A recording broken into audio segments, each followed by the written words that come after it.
There are some of us who walk this world with a strange fire in our soul, an energy that doesn't quite fit the boxes people try to place us in.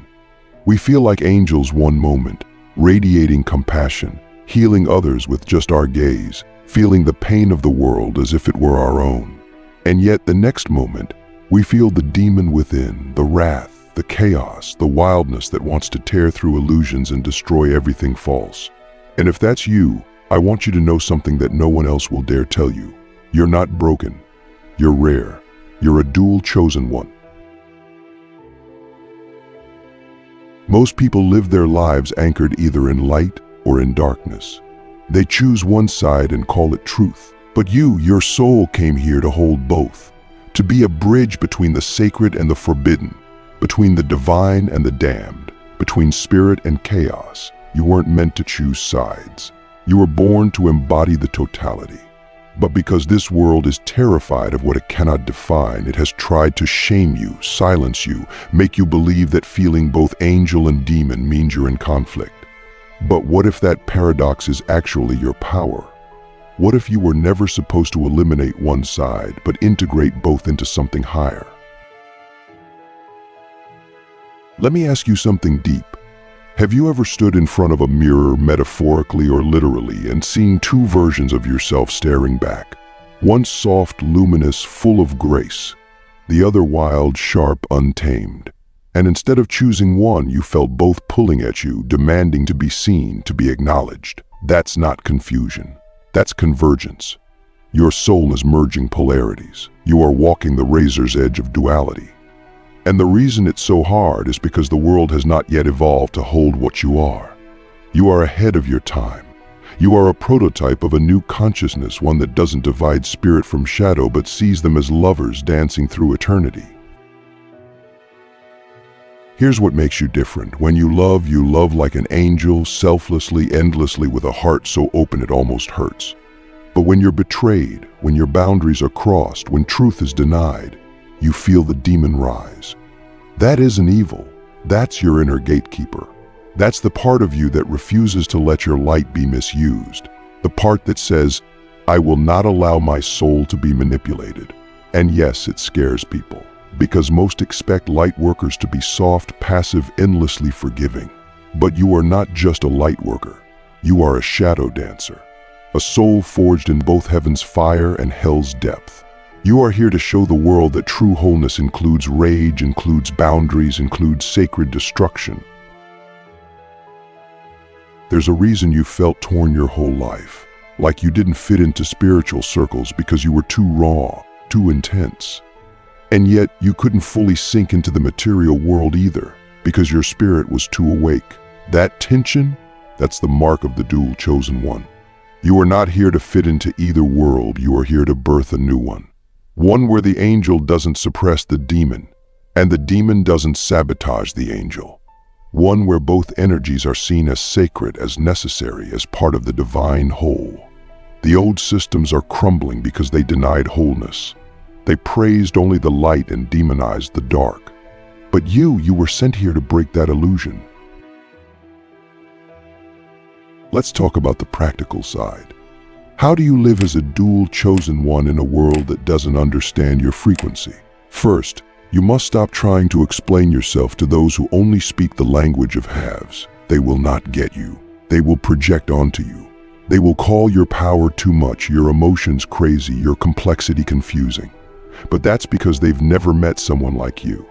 Don't shrink to make them comfortable. Don't dilute your fire to be digestible. Instead, learn to discern who is worthy of your full presence, who can hold your paradox without trying to fix it, who can witness both your angel and your demon and love both. Second, you must learn to honor your cycles. There will be days when all you want to do is serve, heal, uplift. And there will be days when you need to detach, destroy, and protect your energy with ferocity. Don't label one as good and the other as bad. Both are sacred. The angel gives you the capacity to love deeply. The demon gives you the strength to say no, to walk away, to rise from ashes. The key is not to suppress either, but to listen. What is your energy asking for in this moment? What part of you needs to lead today? This is the art of self-mastery, Not in choosing one identity, but in being fluid, responsive, real.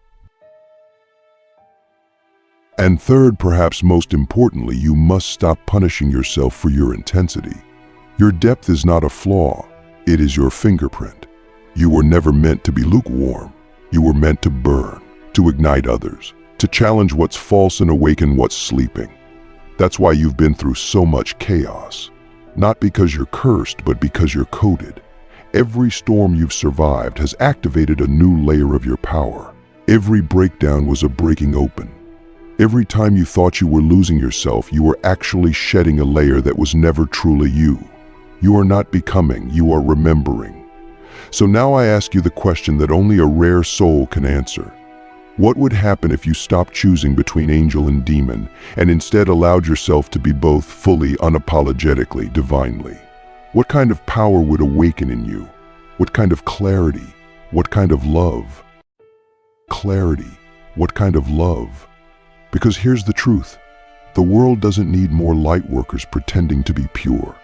It needs real ones, beings who have walked through fire and still choose love. Beings who have tasted darkness and still choose truth. Beings like you. The soul torn in two. Why dual chosen ones are the hidden architects of the new earth. To live as a dual chosen one is to carry a soul that feels constantly stretched between two worlds. It's like having one wing made of starlight and the other of flame. You're not just navigating daily life, you're managing an inner cosmos that most people can't even comprehend. And the weight of that can be exhausting. Because when you feel everything, the joy and the sorrow, the rage and the reverence, how do you choose what part of you to show the world? The truth is, you're not meant to choose. You're meant to integrate. You're meant to become the kind of human that humanity has never seen before. That's why your struggle is so sacred. It's not a flaw in your character, it's a feature of your mission. You see, most people are taught to either suppress their shadow or reject their light. They pick a side and build a life around it. But you were born with the capacity to hold both. And that changes everything. Because it means you can walk into darkness without being consumed by it. You can sit in someone's pain without absorbing it. You can feel your own rage without losing your compassion. That gives you power, not the kind that dominates, but the kind that transforms. You don't just navigate reality, you reshape it. You become a living alchemy, a walking paradox that forces others to confront the limits of their own beliefs. But here's the part most people don't talk about. That kind of power comes with a deep loneliness. Because when you embody both angel and demon energy, you often feel like you don't belong anywhere. You're too soft for the hard people, and too intense for the soft ones. You've likely been told you're too emotional, too sensitive, too dramatic, too blunt, too fierce, too much. But what if all those too muches are actually signs that your soul is operating on a divine level of complexity? What if the world is just too numb to feel what you feel, too asleep to recognize what you are? It's not your job to shrink. It's your job to shine, even if they squint in your presence. There is a reason the ancient mystics, oracles, shamans, and spiritual warriors were feared and revered. They were not just channels of love, they were carriers of truth. And truth is not always gentle. Sometimes it tears through illusion like thunder through silence. That's you. You didn't come here to please. You came here to provoke remembrance. You came to awaken the buried codes in others through your words, your energy, your presence. But to do that, you must first stop rejecting your own complexity. The parts of you that feel chaotic, unpredictable, contradictory, those are not mistakes. They are your soul's multidimensional architecture. Learn to work with them, not against them. So how do we begin that process of integration? First, we stop labeling our own energy. We stop saying, this is my bad side, or this is the part of me I need to fix. No, all of it is sacred. Your wrath is sacred. Your sorrow is sacred. Your joy is sacred. Your silence is sacred. Every part of you is a messenger. Every part of you is trying to bring you closer to your truth. So instead of fighting your duality, sit with it. Ask it questions. What does your anger want to protect? What does your sadness want to reveal? What is your darkness trying to say that your light has ignored? This is the inner work of the dual chosen one, not to choose sides, but to listen to both until they become allies. Second, we must learn how to channel our energy in ways that serve our evolution and the world's transformation. That means creating rituals, practices, and environments that allow both aspects of our being to speak. When your angelic side is present, write, speak, create, connect. Use that soft power to heal, to inspire, to build bridges. And when your demonic energy rises, don't repress it. Move it. Dance it. Scream into a pillow. Box a punching bag. Write poetry that bleeds. This is not indulgence. This is transmutation. You are moving energy through your body and into the world in a conscious way. And in doing so, you become a lighthouse in the storm, not because you never feel the storm, but because you've learned how to dance with it. Third, surround yourself with mirrors, not just people who affirm you, but people who see you.